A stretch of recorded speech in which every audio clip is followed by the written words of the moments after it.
What if I told you that 3 words on a piece of paper could solve 2 missing persons cases, connect 2 families who never met, and expose a truth so dark that investigators would spend years trying to understand how they missed it? What if I told you that a mother's refusal to give up, combined with a daughter's desperate attempt to leave breadcrumbs from captivity, would unravel a mystery that spanned 8 years, 1,000 miles, and 2 states? This is that story. This is the story of how 3 words changed everything. Before we go any further, I need you to do something for me right now. Hit that subscribe button. Seriously. This case is going to take you places you never expected, and when I release the next part, you're going to want to be notified immediately. So subscribe to 72-Hour True Crime right now, hit that like button, and drop a comment telling me what you think those 3 words mean. Because trust me, you're not going to guess where this goes. March 7, 2003. Silverton, New Mexico. A small town where everyone knows everyone. Where secrets don't stay buried for long. Where a mother named Linda Hayes had spent the last 8 years of her life doing something that most people in town thought was pointless. She was still looking for her daughter. Still believing. Still hoping. Still refusing to accept what everyone else had already accepted. That Megan Hayes was gone. That she wasn't coming back. That after 8 years, it was time to let go. But Linda Hayes wasn't most people. And on March 7, 2003, her refusal to give up was about to pay off in a way that no one, not even Linda herself, could have predicted. It was a Friday. A regular Friday. The kind of day where nothing extraordinary was supposed to happen. Linda walked to her mailbox like she did every single day. Bills. Junk mail. Grocery store flyers. The usual collection of things that fill up a mailbox in a small New Mexico town. But tucked between the electric bill and a coupon for the local supermarket was an envelope that would change everything. An envelope that would crack open 2 cold cases. An envelope that would bring 2 families together. An envelope that would expose a truth so disturbing that it would make national news. The envelope was plain. White. Standard size. Nothing remarkable about it except for one thing. No return address. Just Linda's name and address written in handwriting that made her freeze in place. Handwriting she hadn't seen in 8 years. Handwriting that belonged to her daughter. The postmark was smudged, barely readable, but it showed a small town in Missouri. A town Linda had never heard of. A town she couldn't even pronounce correctly. But the handwriting. The handwriting was unmistakable. Her hand started shaking before she even opened it. She stood there at the mailbox, holding this envelope, afraid to open it and afraid not to. Because what if she was wrong? What if it wasn't from Megan? What if this was just her mind playing tricks on her after 8 years of grief and hoping and praying? But she knew. Deep down she knew. That was Megan's handwriting. She opened the envelope right there at the mailbox. Couldn't wait. Couldn't walk back to the house. Had to know right now, right this second, what was inside. Inside was a single piece of notebook paper. The kind kids use in school. White with blue lines. Nothing fancy. Nothing special. Just a regular piece of notebook paper that had been torn out of a spiral notebook. You could still see the jagged edge where it had been ripped out. And on that piece of notebook paper were 3 words. Just 3 words written in handwriting that was Megan's but also wasn't. It was older. Shakier.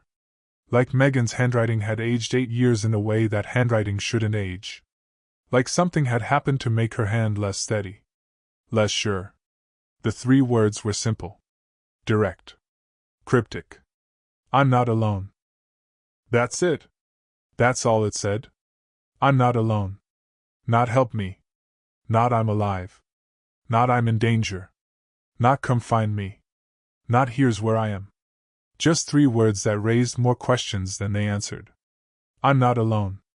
Linda read those 3 words 10 times. 20 times.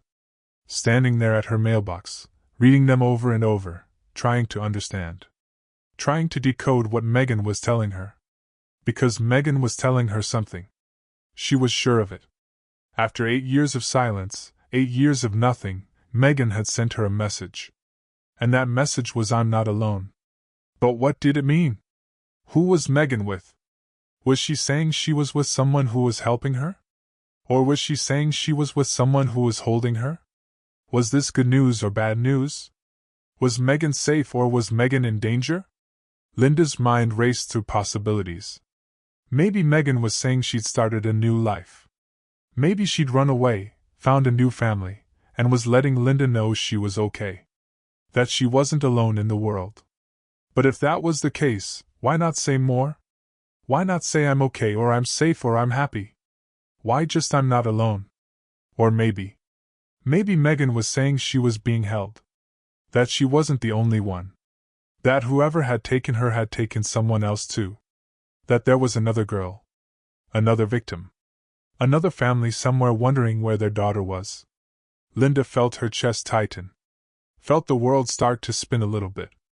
Because if that's what Megan meant, if she was trying to say that she wasn't the only one, if she was trying to tell Linda that there was another missing girl out there somewhere, then Megan had been alive this whole time. Alive and trapped and unable to escape but able to send 3 words on a piece of paper. Linda looked at the postmark again.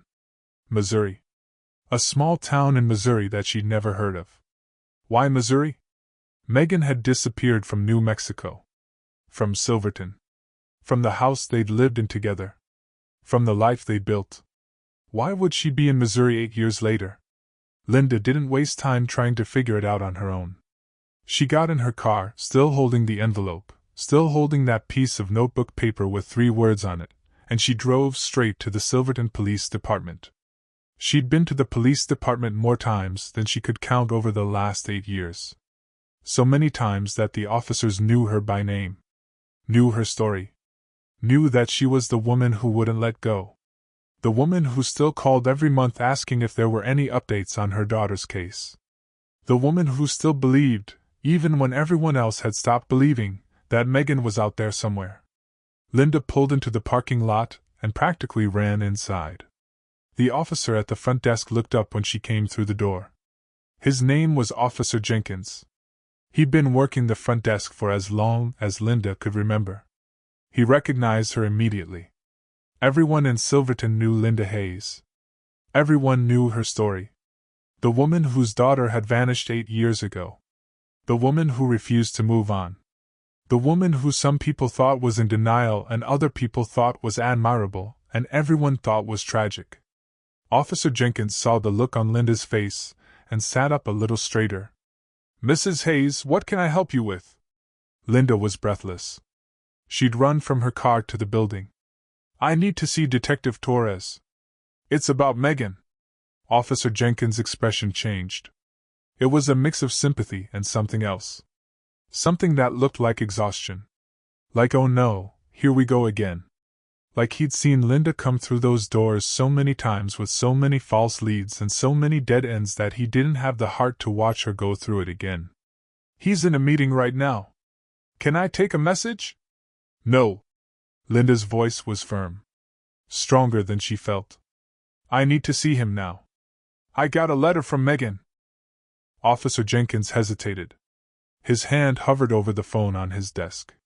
You could see the internal debate happening. Do I believe her? Do I interrupt Detective Torres for this? How many times has Linda Hayes thought she had a breakthrough only to have it turn out to be nothing? But something about the way Linda was standing there, something about the look on her face, something about the way she was holding that envelope, made him pick up the phone. "Let me see if he's available." 5 minutes later, Linda was sitting in a small conference room. The same conference room she'd sat in countless times over the last 8 years. The same conference room where Detective Torres had first taken her statement when Megan disappeared. The same conference room where he delivered bad news and no news and disappointing news over and over again.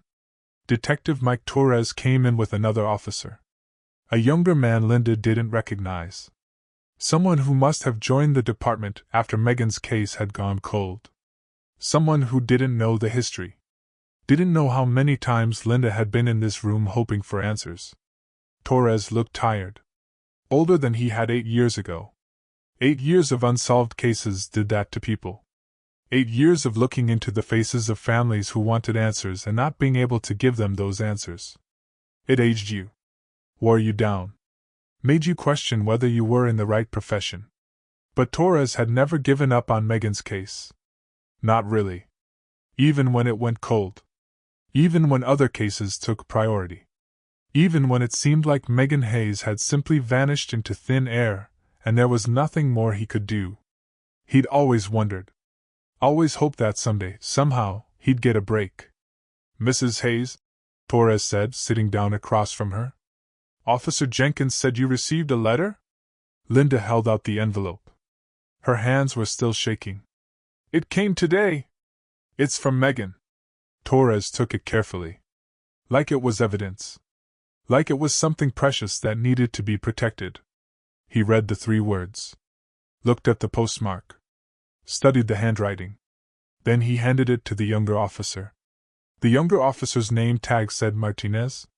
He was probably in his late 20s. Fresh-faced. Eager. The kind of officer who still believed he could solve every case and save every victim and make the world a better place. The kind of officer who hadn't yet learned that sometimes cases go cold. Sometimes people disappear and you never find out what happened to them. Sometimes families wait forever for answers that never come. Martinez looked at the letter and shook his head slightly. You could see the skepticism on his face. The doubt. The assumption that this was just another false lead. Another grieving mother seeing what she wanted to see.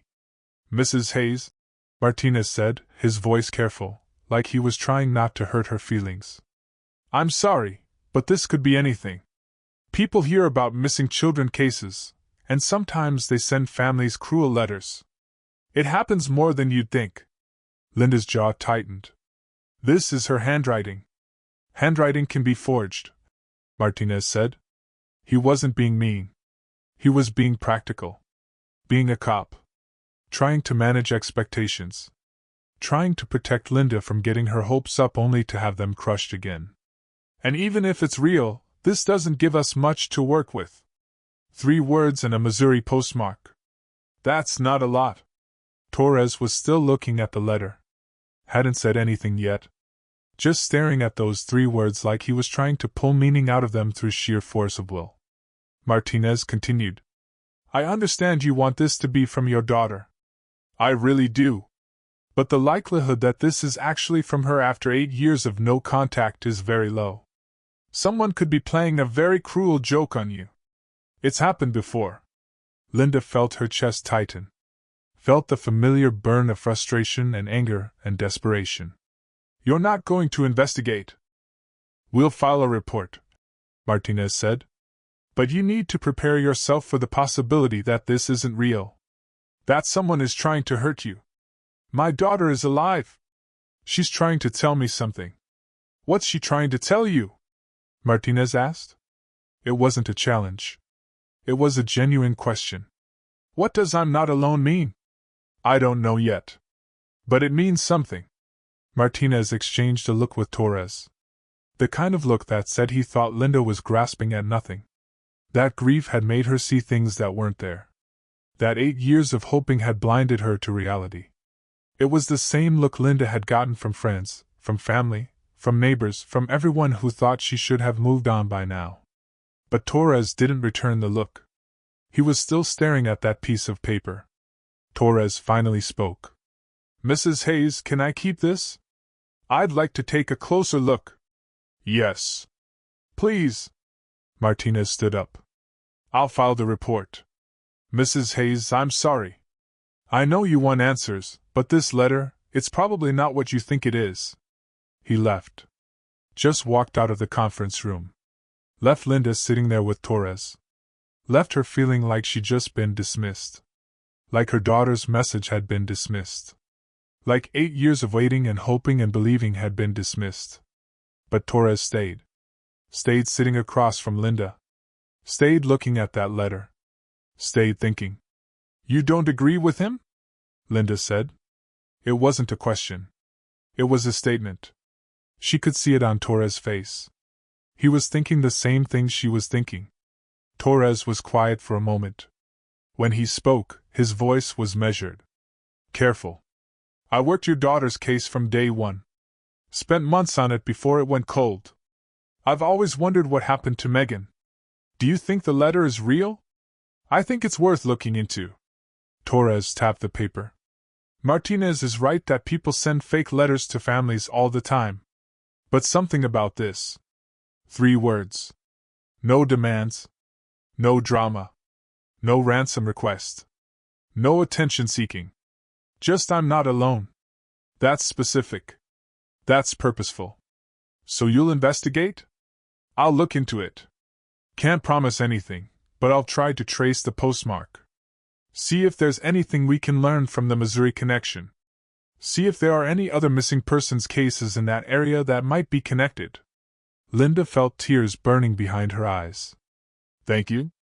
Everyone else thinks I'm crazy for still hoping. You're not crazy. You're a mother. That's what mothers do. If you've ever had someone believe you when everyone else thinks you're wrong, when everyone else has given up, when everyone else has moved on, you know the relief Linda felt sitting in that conference room. You know what it's like to have just one person look at you and say, I believe you. I hear you. I'm going to help you. Torres said he'd call her if he found anything. Linda left the police department and drove home. Sat at her kitchen table. Stared at the photocopy Torres had made for her before keeping the original. Stared at those 3 words. I'm not alone. What did it mean? Who was Megan with? And why, after 8 years of silence, had she sent this message now? Linda thought back to June 1995. The day Megan disappeared. Tried to remember if there was anything, any clue, any detail that she'd missed. Anything that might explain what had happened. Anything that might explain where Megan had gone.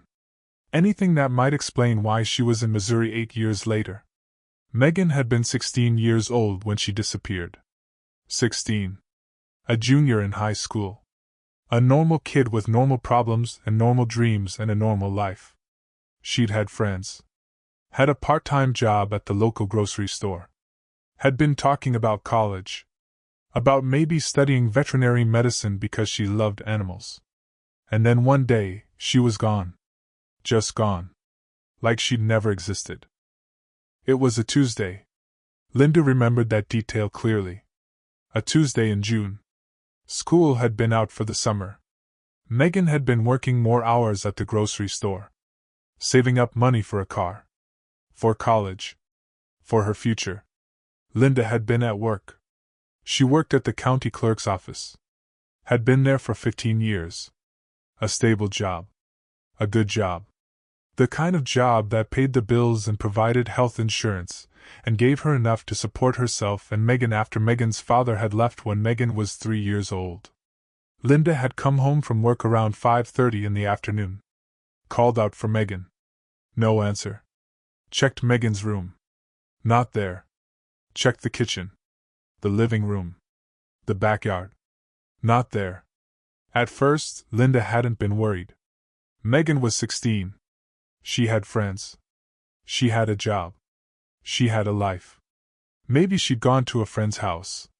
Maybe she'd picked up an extra shift at work. Maybe she'd gone to the movies. Teenagers don't always tell their parents where they're going. But by 7 o'clock, Linda started to worry. Called the grocery store. Megan hadn't been scheduled to work that day. Hadn't picked up any extra shifts. The manager hadn't seen her. Called Megan's best friend, Jessica. Jessica hadn't seen her either. Said Megan was supposed to come over that afternoon, but never showed up. Jessica had tried calling the house, but no one answered. By 8 o'clock, Linda was panicking. Called the police. Filed a missing persons report. Detective Torres took her statement.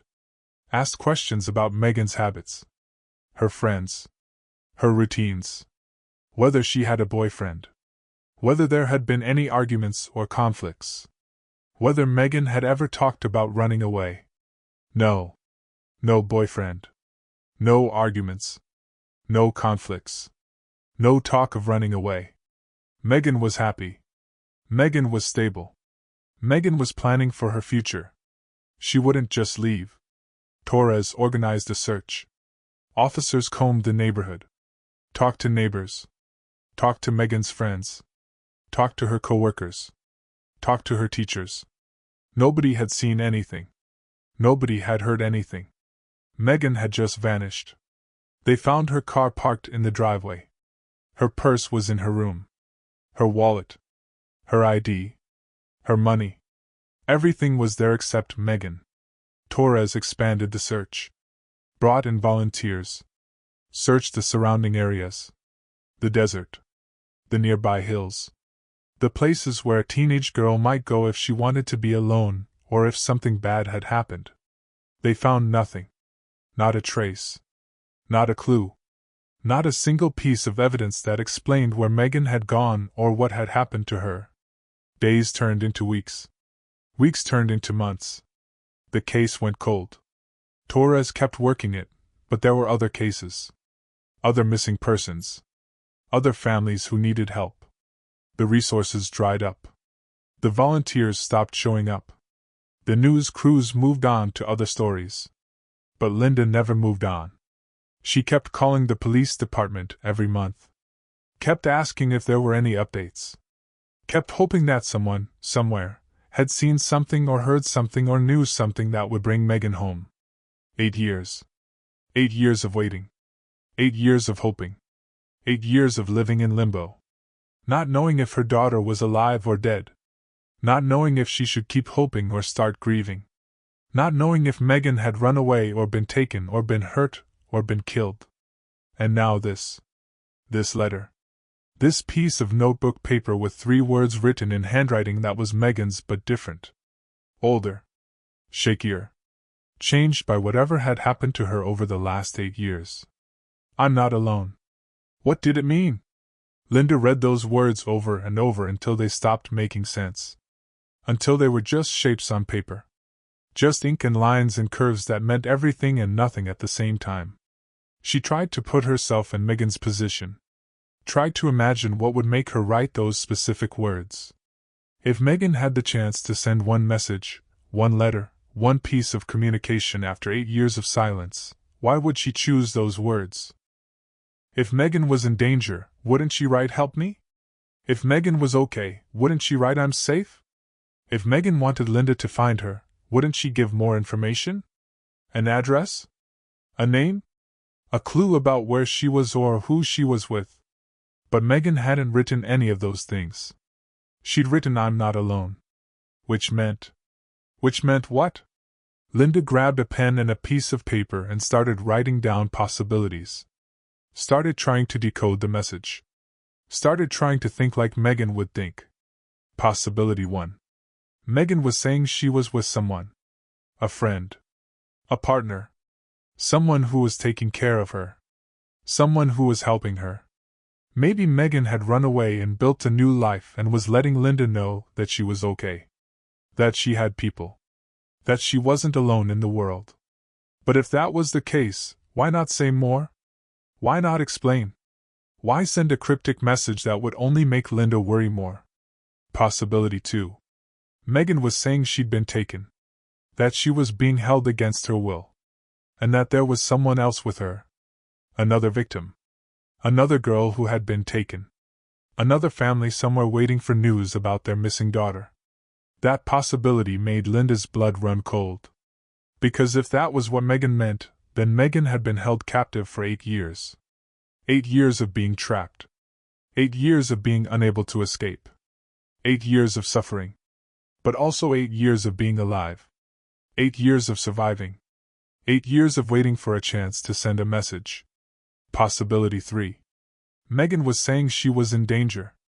That she wasn't safe. That she needed help but couldn't say it directly. That whoever was holding her might see the letter. Might read it. Might hurt her if she asked for help outright. So she'd written something vague. Something that wouldn't get her in trouble but would let Linda know that something was wrong. Linda didn't know which possibility was right. Didn't know which one to hope for.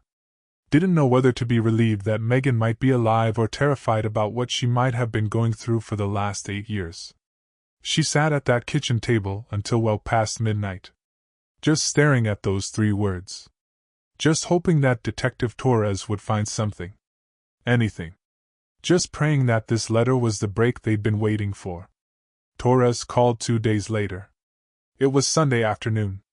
Linda had been sitting by the phone all weekend, jumping every time it rang, hoping it was news about Megan. "Mrs. Hayes, it's Detective Torres. I've been looking into the letter."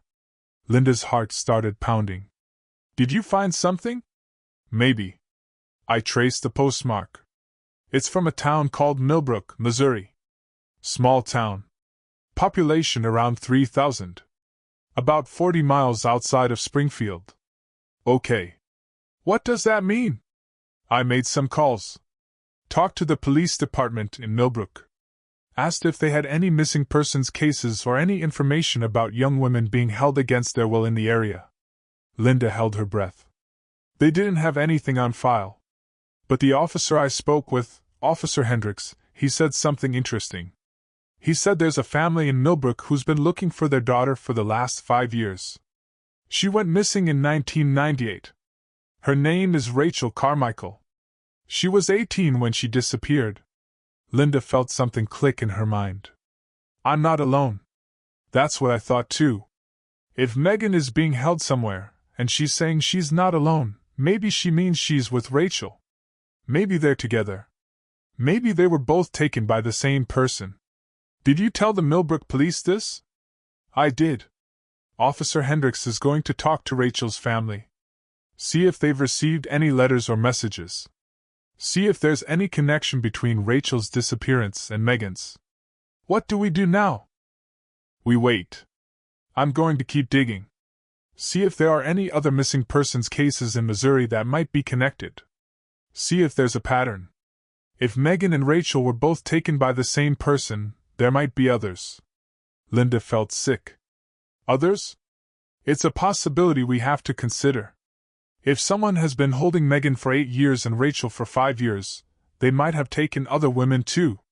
If you're still watching at this point, drop a comment with "I'm still here." Let's see who's truly following this shocking story. Because what I'm about to tell you next is going to make you understand why this case became one of the most disturbing investigations in recent history.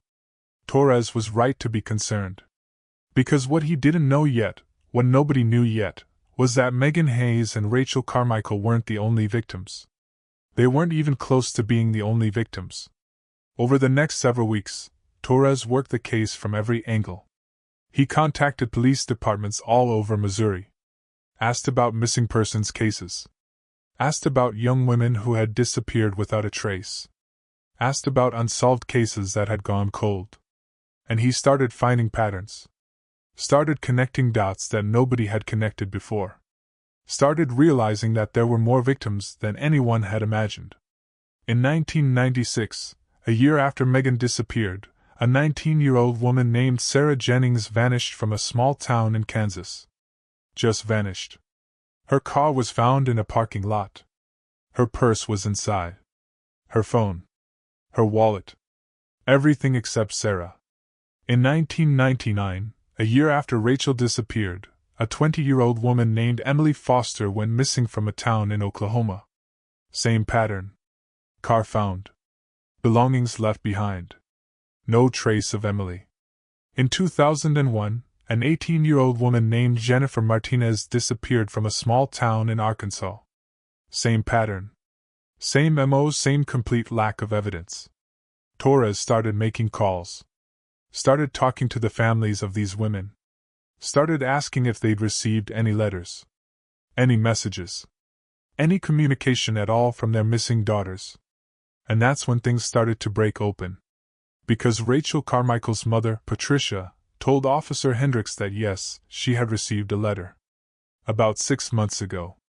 Just a few words on a piece of paper. She'd thought it was a cruel joke. Had filed it away. Hadn't reported it to the police because she didn't think it meant anything. What did the letter say? Torres asked when Hendricks relayed the information.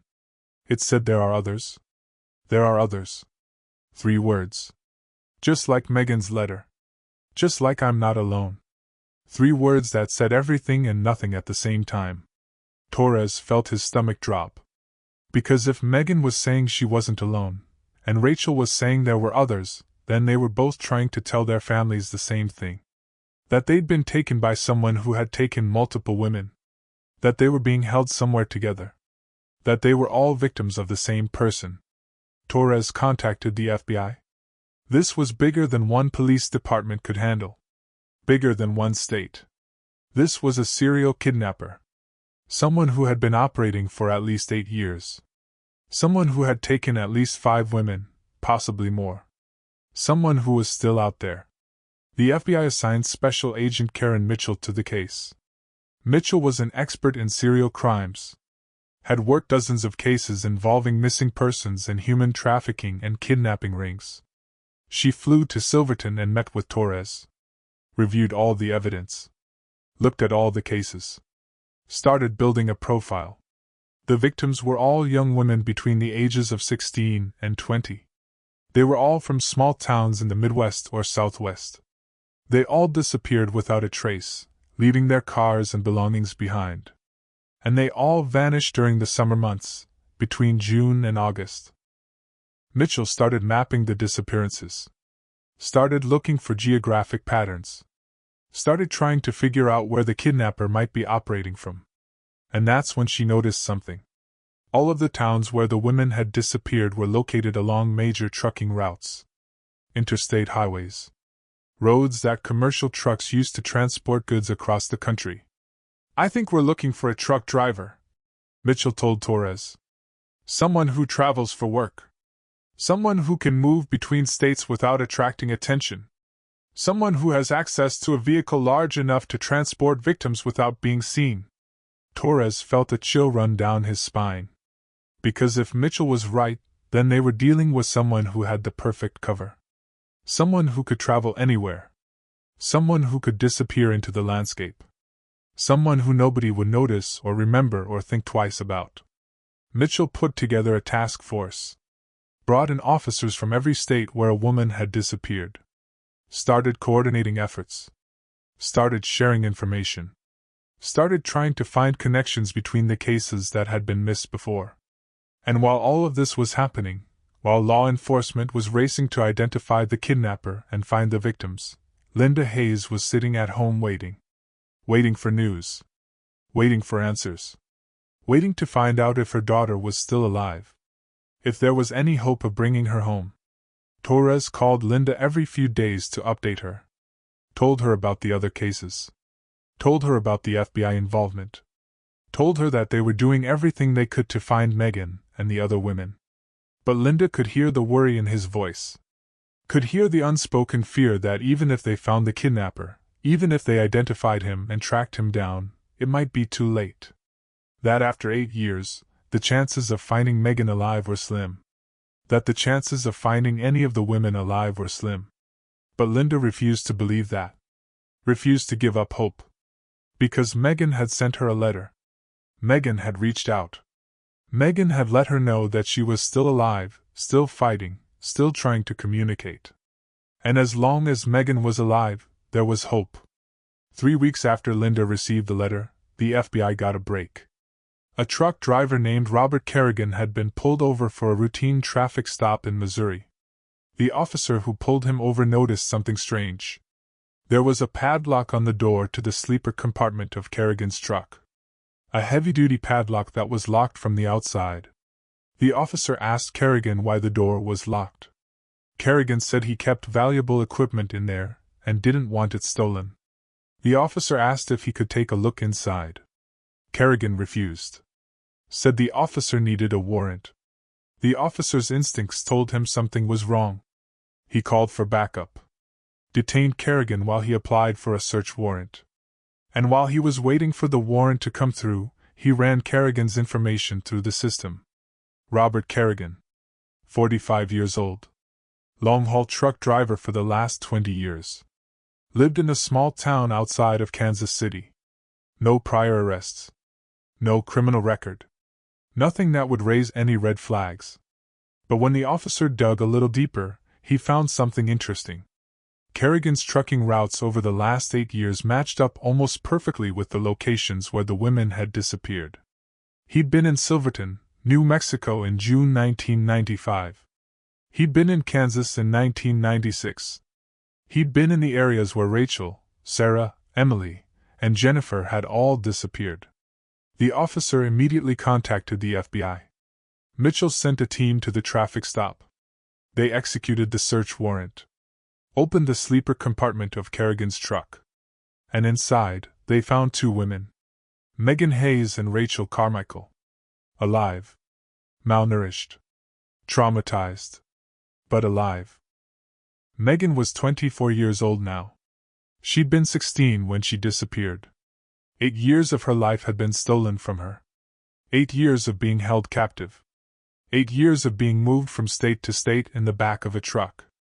8 years of being hidden in plain sight. Rachel was 23. She'd been 18 when Kerrigan took her. 5 years of captivity. 5 years of the same hell that Megan had been living through. The FBI arrested Kerrigan on the spot. Read him his rights. Took him into custody. And then they started the process of trying to find the other victims. Because if Megan and Rachel were in the truck, where were Sarah and Emily and Jennifer? Kerrigan lawyered up immediately. Refused to talk. Refused to answer any questions about the other women. Refused to cooperate in any way. But Mitchell didn't need him to talk. She had Megan and Rachel. And once they were safe, once they were in the hospital being treated for their injuries and trauma, they started telling their stories. Megan told Mitchell everything. Told her about the day Kerrigan had taken her. She'd been walking home from a friend's house.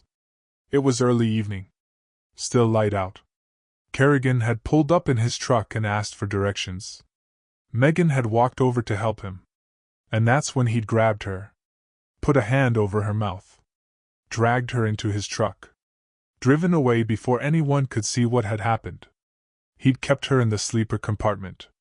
Locked her in there. Told her that if she tried to escape or screamed for help or attract attention, he'd kill her. And Megan, who was 16 years old and terrified, had believed him. Kerrigan moved her from state to state. Kept her hidden in the truck. Only let her out when they were in remote areas where nobody would see. Fed her just enough to keep her alive. Gave her just enough water to survive. Kept her weak. Kept her compliant. Kept her too afraid to try to escape. 3 years after he'd taken Megan, he took Rachel. Same method. Same MO. Pulled up to her. Asked for directions. Grabbed her when she got close. Locked her in the truck with Megan. And then there were two of them. 2 women locked in a sleeper compartment. 2 women living in fear. 2 women trying to survive day by day. 2 women who became friends out of necessity. Who looked out for each other. Who helped each other stay sane. Who reminded each other that they were human beings, not just prisoners. Megan told Mitchell about the letter. About how she'd been planning it for months. About how she'd torn a page out of a notebook that Kerrigan had left in the truck. About how she'd written those 3 words when Kerrigan had stopped for gas and left them alone for a few minutes. About how Rachel had created a distraction while Megan slipped the letter into the mailbox at the gas station. "Why did you write 'I'm not alone'?" Mitchell asked. Megan's answer was simple. "Because I wanted my mom to know that there were others. I wanted her to know that I wasn't the only one. I thought if she knew that, maybe the police would investigate more. Maybe they'd realize that whoever took me had taken other people too." And she'd been right. That letter had been the key. Had been the break that law enforcement needed. Had been the clue that connected all of the cases and led them to Kerrigan. But Mitchell still needed to find the other women. Needed to find Sarah and Emily and Jennifer. Needed to know if they were still alive. Rachel told Mitchell that there had been others in the truck at different times. She'd heard Kerrigan talk about women he'd had before Megan. Women who had tried to escape. Women who had fought back. Women who hadn't survived. Mitchell's heart sank. Because she knew what that meant. It meant that Sarah and Emily and Jennifer were likely dead. It meant that Megan and Rachel had survived because they'd been compliant. Because they'd been too afraid to fight back. Because they'd done whatever Kerrigan told them to do in order to stay alive. Mitchell ordered a full forensic investigation of Kerrigan's truck. Brought in cadaver dogs. Brought in evidence technicians. Went through every inch of that vehicle looking for traces of the other victims. And they found them. DNA evidence. Hair fibers. Blood. Traces of Sarah and Emily and Jennifer. Proof that they'd been in that truck. Proof that Kerrigan had taken them just like he'd taken Megan and Rachel. But the evidence also suggested something else. Something that Mitchell had feared from the beginning. The DNA evidence indicated that Sarah, Emily, and Jennifer hadn't survived their captivity. That at some point, they'd tried to escape, or they'd fought back, or they'd done something that had made Kerrigan decide they were too much trouble to keep alive. Mitchell confronted Kerrigan with the evidence. Told him they knew about the other women. Told him they had DNA proof. Told him that if he cooperated, if he told them where the bodies were, it might help him in court. Kerrigan still refused to talk. Still refused to cooperate. Still refused to show any remorse or empathy or humanity. So Mitchell did what she had to do. She used the evidence they had. She built a case against Kerrigan that was airtight. She made sure that he would never see freedom again. She made sure that he would spend the rest of his life in prison for what he'd done. And while she was building that case, Linda Hayes was finally able to see her daughter again. Finally able to hold Megan in her arms after 8 years of not knowing. 8 years of hoping. 8 years of refusing to give up. The reunion happened at the hospital where Megan was being treated. Torres arranged it. Made sure Linda could be there as soon as possible. Made sure she could see with her own eyes that Megan was alive. Linda walked into that hospital room and saw her daughter sitting on the bed. Saw the woman that Megan had become. Saw the trauma in her eyes. Saw the way 8 years of captivity had changed her. But also saw that Megan was still there. Still the same person underneath all of the pain and fear and suffering. Linda didn't say anything at first. Just walked over to the bed and wrapped her arms around Megan and held her. Held her the way she'd wanted to hold her for 8 years. Held her the way only a mother can hold her child. Held her like she was never going to let go. And Megan held her back. Held on to Linda like she was the only solid thing in a world that had been nothing but chaos and fear and uncertainty for 8 years. Held on to Linda like she was home. Like she was safe. Like she was finally free. They stayed like that for a long time. Just holding each other. Not talking. Not explaining. Just being together. Just being mother and daughter again. When they finally pulled apart, Linda looked at Megan and said the only thing she could think to say. "I never stopped looking for you. I never stopped believing." And Megan, with tears streaming down her face, said, "I know. That's why I sent the letter. I knew you'd understand. I knew you'd figure it out." Patricia Carmichael had a similar reunion with Rachel. Flew to Missouri as soon as the FBI called her. Rushed to the hospital to see her daughter. To hold her daughter. To tell her that she'd never stopped looking. That she'd never stopped hoping. That she'd always believed Rachel was out there somewhere. And Rachel, like Megan, told her mother that she'd known. That even in the darkest moments, even when she thought she might not survive, she'd known that her mother was looking for her. That her mother hadn't given up. The families of Sarah Jennings, Emily Foster, and Jennifer Martinez weren't so lucky. Mitchell had to call them and tell them that their daughters were gone. That Kerrigan had murdered them. That they would never get to hold their daughters again. That the years of hoping and waiting and believing had been in vain. Those were the hardest calls Mitchell had ever had to make in her career. Harder than telling families that a case had gone cold. Harder than saying there were no leads. Harder than admitting that they might never find answers. Because this time, she had answers. And the answers were devastating. But Mitchell made sure that those families got justice. Made sure that Kerrigan would pay for what he'd done. Made sure that Sarah and Emily and Jennifer weren't forgotten. That their names would be remembered. That their families would know that law enforcement had done everything possible to bring their killer to justice. Kerrigan was charged with 5 counts of kidnapping, 2 counts of false imprisonment, and 3 counts of murder.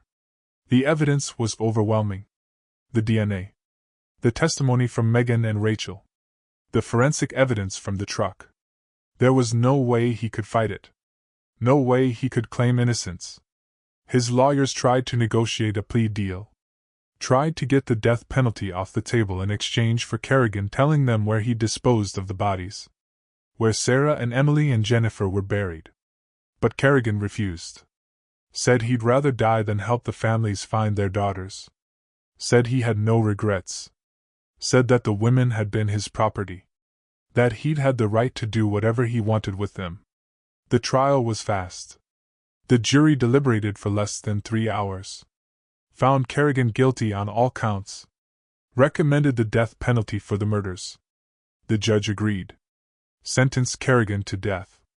Said that what he'd done was one of the most heinous crimes she'd ever seen in her years on the bench. Said that he deserved no mercy. No compassion. No second chances.